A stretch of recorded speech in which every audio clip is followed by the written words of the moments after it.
Fox here. Today we are going to tier rank all the wide receivers in MUT 25 right now. We're going to go through and see who we like, see who we're blue upon, and see who has us seeing red when we try and cover them. I don't know. Snazzy intro. So let's go ahead and take a look at it, because like a lot of these cards from low overall to high overall are completely based around their speeds. Now I know I'm going to get YouTube comments like when I trash talk Cooper Kupp in my team builder ranking video about how he's so important to have in your field even though he's slow because he can just like get open. But that's just not how Madden works. There's no like intelligence to the receivers. They run the routes. Some of them run them slightly different than others depending on the way they capture the running style, but the route running attributes, it all kind of plays into it. Let's go through, and the ones I like the best. Brian Thomas, 83 overall. He's the only 83 overall on the list because one reason, and one reason only. That is true speed. 86 speed on an 83 overall. I think he's the #1 budget card, even though it's budget, 58K. I don't know what you can say what your budget is, but #1 budget card you should have on your squad if you're running a squad that needs cards. Because 86 speed, that is competitive. Like, obviously, the top speed in the game right now is 89, since Worthy just got a +1 to his speed.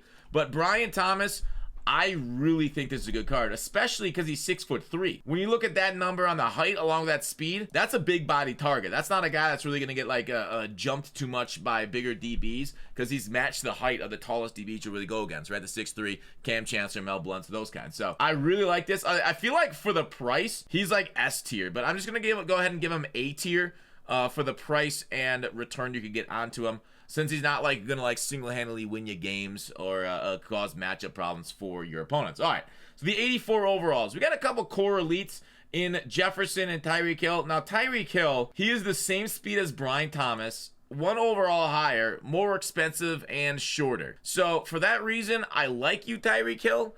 But the fact that you no longer are like setting the meta, unless you have like a Chiefs themed team to give him that +1 speed up to 87, I'm gonna go ahead and give him a C right there. All right, then we have Justin Jefferson. Now, Justin Jefferson cards, they always seem to play pretty well. The issue is when he's not like got like a special promo card. The fact that so many other cards are, you know, just like better attributed, better stat, he doesn't have a special ability. I feel like Jettas, he gets like, he's like one of those like, I think, now you can correct me if I'm wrong, he is one of those like specially tuned and captured or route runner around. I think Jamar Chase is another one, so they get special route running. It's not crazy different, don't get me wrong, on their ability to make cuts, but it is going to be slightly different. I just think he's too slow right now at 84 speed, so that's why he's here. We then have Deontay Johnson, 84 overall. So Deontay Johnson's 84 overall is 82 speed. There is nothing more you need to know. The only reason why you want 82 speed on your field is if you run like a clear out and a corner route and you need somebody slower to get more separation on the field with your clear out corner. All right, Cooper Kupp. This card is 85 overall, and you will see here in a second that he's 144K, and he is only 83 speed. 144K for 83 speed. When we have guys up there in the upper 80s. This is a #1 avoid all that you can type of card. Next up on the list, Amari Cooper's 85 is 85 speed. He's actually okay heighted at 6'1". Nothing crazy on the route running or the run block. Nothing truly special about the receiver. So because he's pretty average, he's 85, which means his price is just going to be a high regardless. Amari Cooper, I think I'm going to go ahead and put him in D tier. I don't see the value to your squad unless you're running some sort of theme team there. Next up, we have Rome Odunze 85. Now, Rome's 85 is a little different because he is a rookie premier. So he's basically like you got him for free. He's 6'3". Oh, rhymes. 3 free. A little bit better run block than Cooper, of course. So like it's hard to rank. Like if you don't have a Odunze, you'll never get him. It's hard to tier rank this kind of card. Being free and all is the best thing to be, right? The best kind of beer is free beer. Second best kind is cheap beer.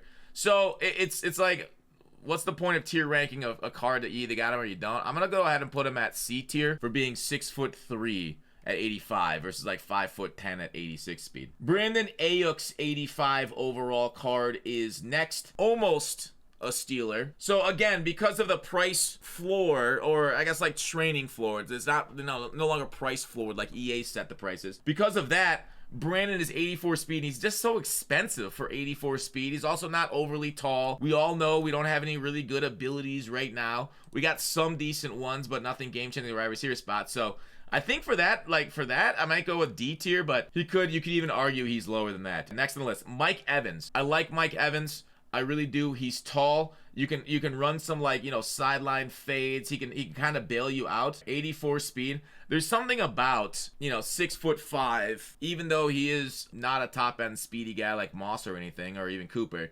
I think there's value to having height on your team. Whether you're gonna like you guys know rocket catching is a thing, right?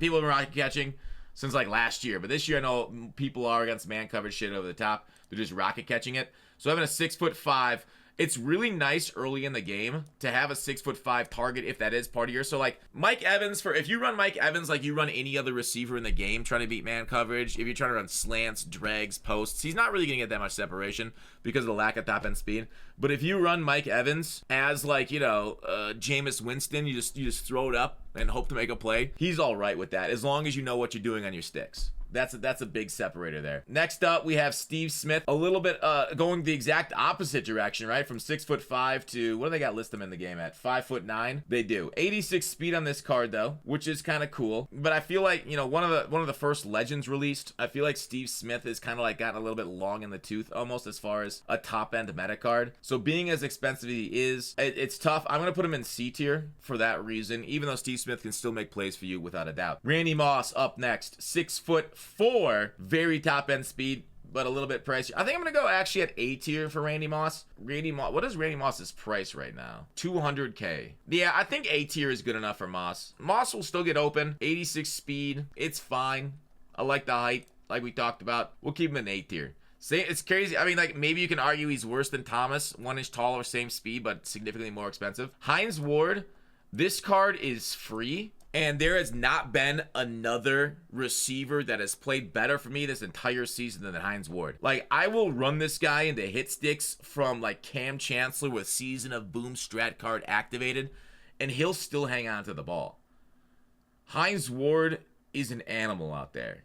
And being free, plus every single theme team, which means you can get him out to 87 speed when you max him out, this Hines Ward card is one of the best free cards we've gotten in Madden history, in my opinion. Maybe I'm biased. Malik Neighbors. He was very good for me, too. That's an A tier card.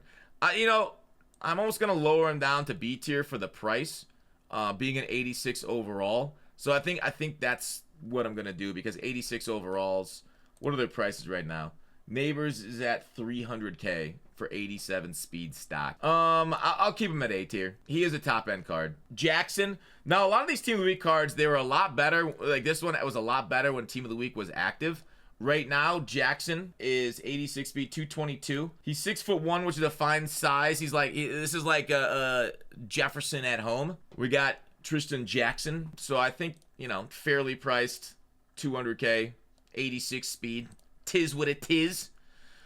This Marvin Harrison Jr. card, I kind of want to put in an S tier. There's been no card that I've faced that has done more damage to me than Marvin Harrison Jr. If you had to like stack up the stacks, right? Let's go stack for stat. And this guy probably has the most yards against me. I want to put him in S tier for the aura that he brings to the field. Especially, he's got abilities that are all right too. He's only one of the only abilitied out cards. Chad Ochocinco, he's a solid A tier type of card. Like again, along the same lines as the other ones, 86 overall, but he's 430K. He does get what ability is it? Rack him up. Double me X Factor is a waste. Not that great. Ochocinco.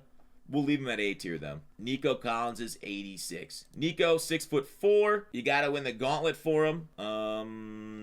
Not great. Let's go ahead and throw him. I don't know. It's free-ish, maybe? Kind of? Throw him right there. Keon Coleman's 87. Limited, 600K. Keon is 6'3".